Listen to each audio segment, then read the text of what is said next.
Today on Family Talk. Welcome, everyone, to Family Talk, part of the new James Dobson Family Institute. I'm Roger Marsh, and today you're going to hear a classic interview Dr. Dobson conducted nearly 30 years ago. His guest then was theologian, respected professor, and speaker, Dr. Howard Hendricks. Dr. Hendricks taught thousands of students at Dallas Theological Seminary during his tenure, and he was also the author of over 20 books. Dr. Hendricks frequently spoke at Promise Keepers events and served as chaplain for the Dallas Cowboys. He passed away in 2013, but had a tremendous impact on many teachers and pastors and still continues to have that impact even today. Now, in just a moment, you're going to hear his conversation with Dr. Dobson, which centered around a man's view about marriage. They'll explain to wives their husband's mindset, and they'll also share what men desperately want their spouses to know. Dr. Dobson and Dr. Hendricks will also remind couples to forget unrealistic expectations because, well, there are no perfect marriages. With that said, here now is Dr. Dobson's conversation with Dr. Howard Hendricks here on Family Talk. I am really honored to introduce today's guest to our listening audience because he's one of the most respected and loved authorities on the family in Christendom today. He's Dr. Howard Hendricks, more commonly known among his friends as Howie. Dr. Hendricks is the author of 8 books, Dr. Hendricks? Yeah, about 8, Jim. Yeah, on the family. I want to talk to you about the male mentality. I wrote a book called What Wives Wish Their Husbands Knew About Women. And in essence, what I was doing in that book was pleading the case of the wife, and primarily the homemaker, and trying to communicate to her husband what she has difficulty saying to him. I hear that over and over again. I'm sure you do too. Mm-hmm. And people who speak on the family enjoy doing that more than the opposite, pleading the husband's case to the wife. I don't know. Sometimes I think we beat up on the men pretty hard. And I've had some males saying, hey, it's my turn. And every coin has two sides. I think it's time we flip this one over. And I'd like you to talk a little bit about what husbands wish their wives knew about men.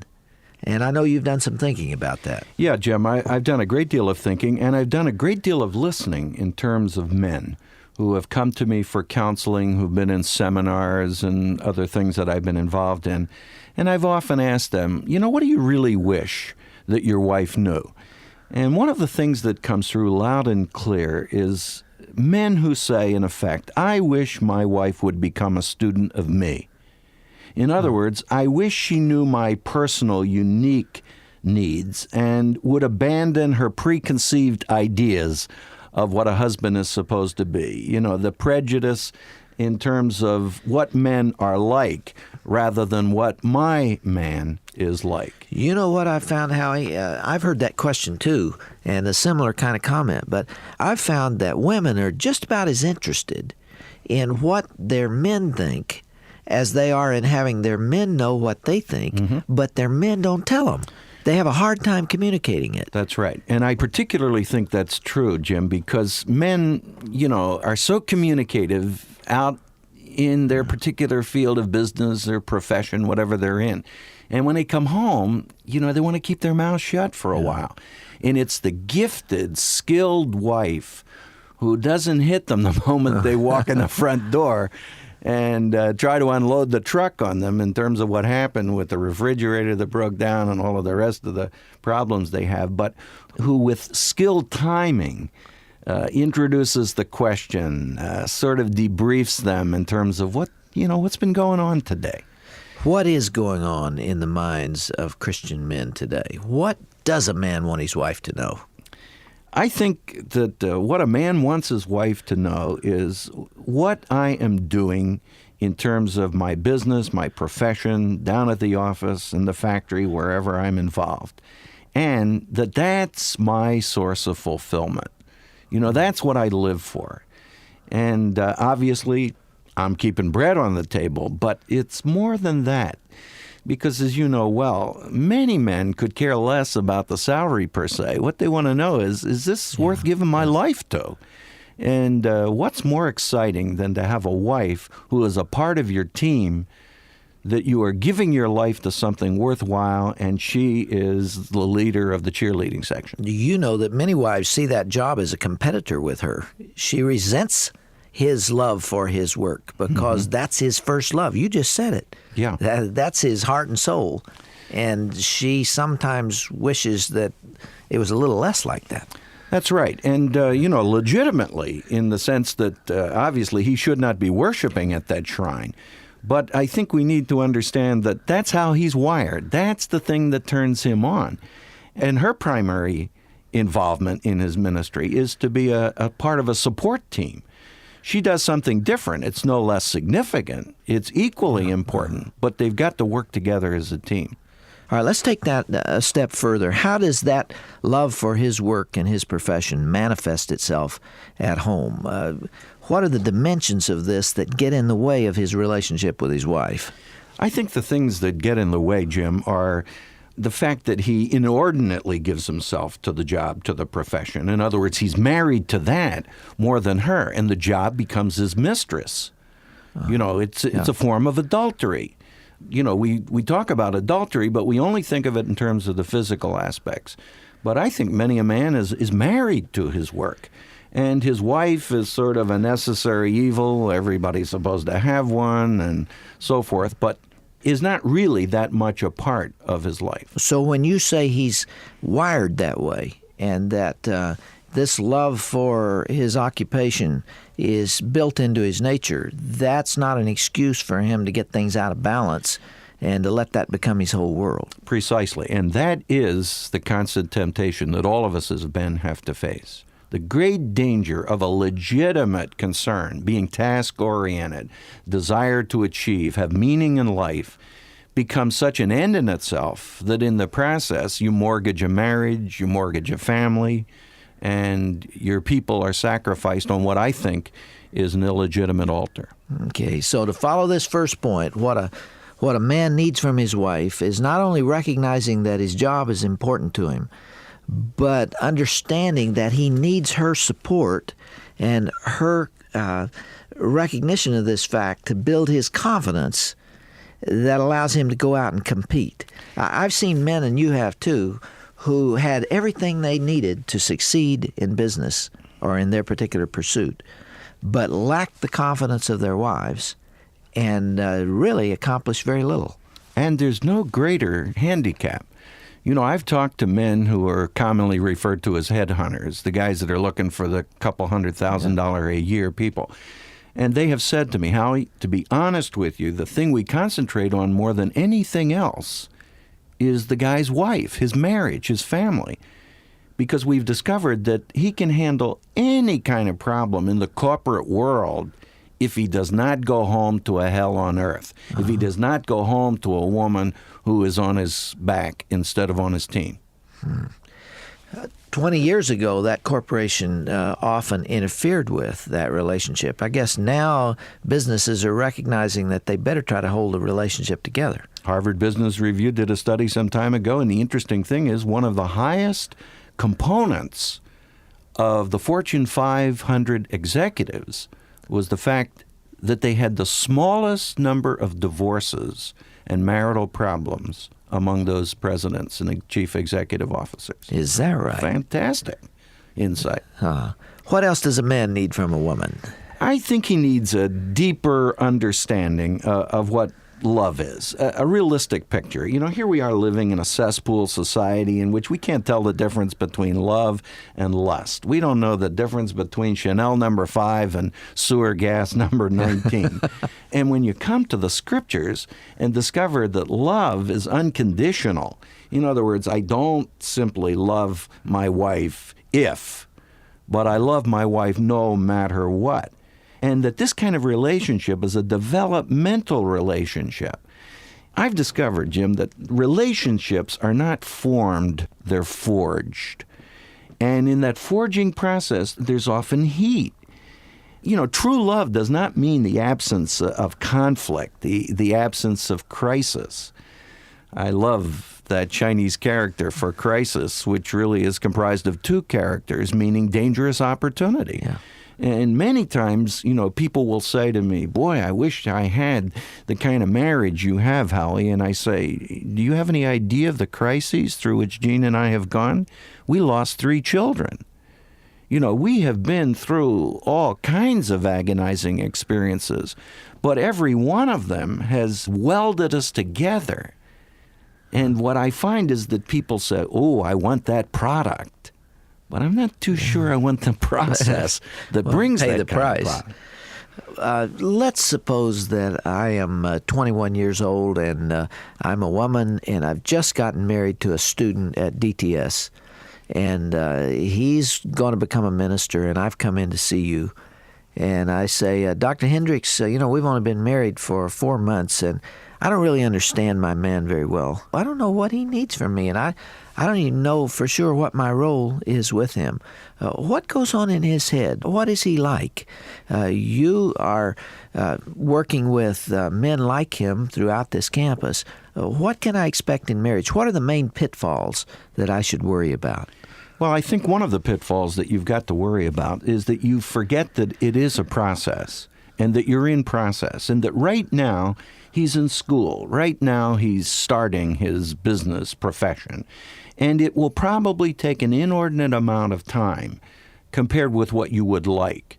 But that's only a part of the process. As time goes on, he's going to see the need for a more balancing component to his life. So that he's spending more time with his wife, more time with his family. So they're kind of on hold for the moment. It's kind of an unnatural existence. Yeah, in the sense that they are making an investment in his future. And like all of us, we paid a price to get where we are at a given time. No guy goes into medicine, for example, without paying an incredible price. Guys in law school, I talk to these guys, it's in the books morning, noon, and night for a period of time. But it's a part of a process.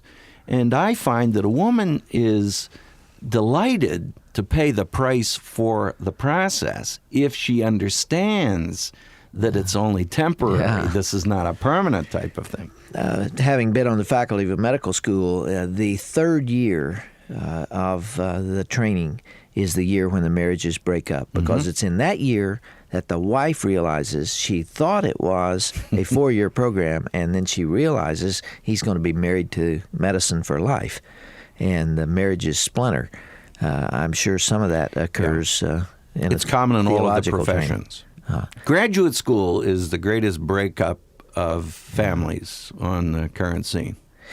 Can you tell the couples that probably aren't going to make it when you see them get married? Jim, I wish I had the gift of prophecy, but I don't. But I do see signs and symptoms early on that become pretty reliable indices of what's coming down the road. And I find that when you got a couple, man or wife, who's primarily hung up with himself, this is his great objective, It's McDonald's, we do it all for you, and that's what he's looking for. He is a good candidate for a breakup in a marriage. I tell you what I worry about, and it's a very, very common pattern that I see. The wife comes into the marital relationship with low self-esteem. Maybe she had a tough adolescence.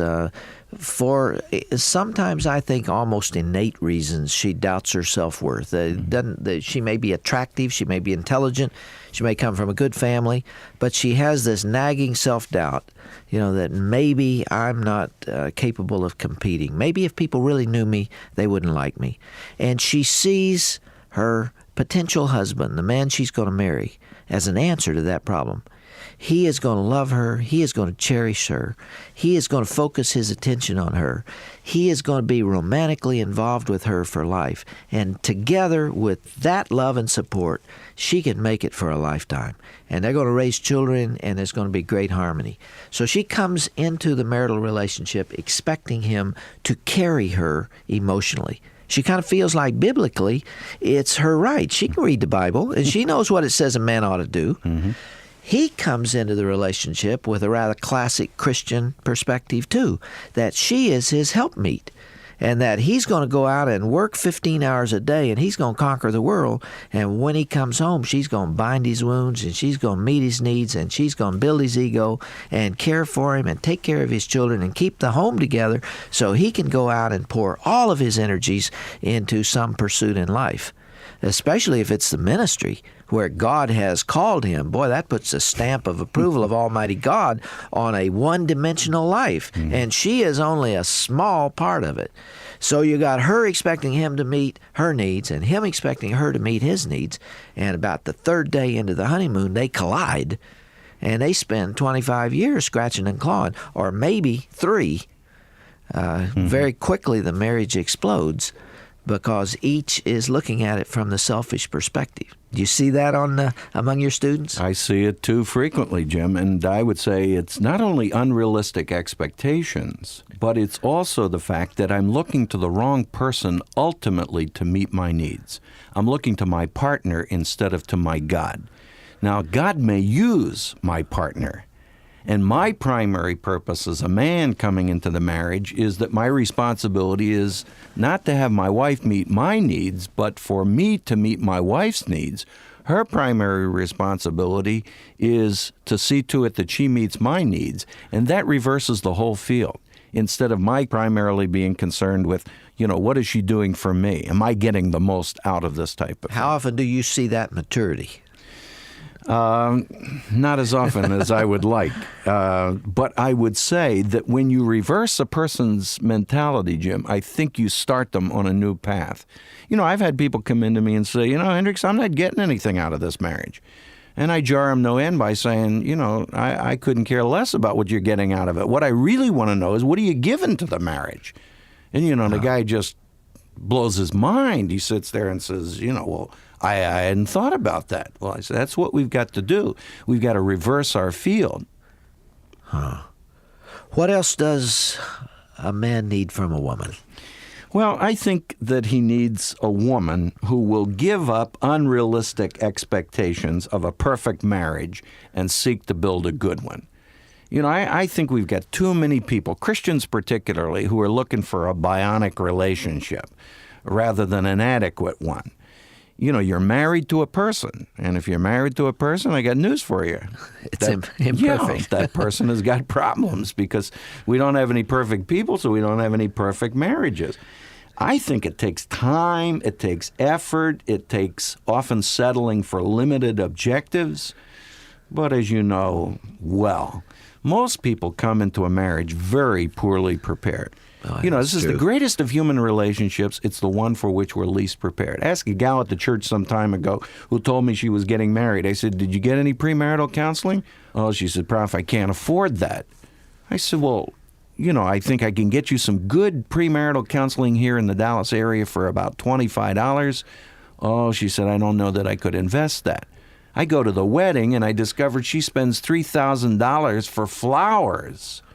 And I said, where are they going to be the next day? The trash. Yeah.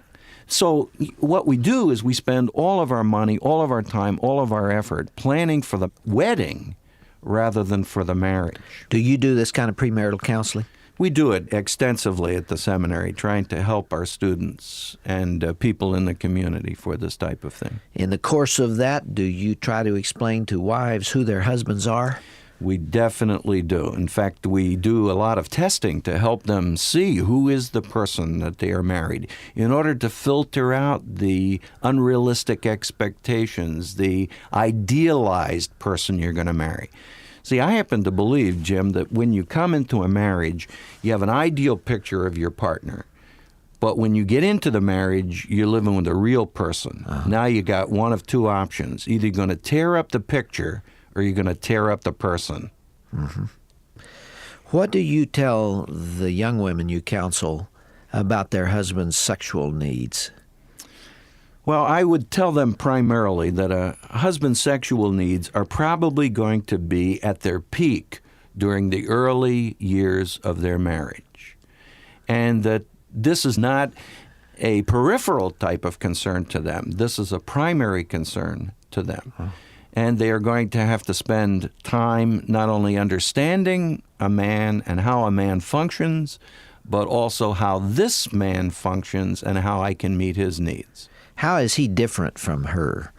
Well, he's different from her in a number of ways. One is that he sexually is excited primarily by what he sees, in contrast to a woman who is sexually attracted primarily by what she feels.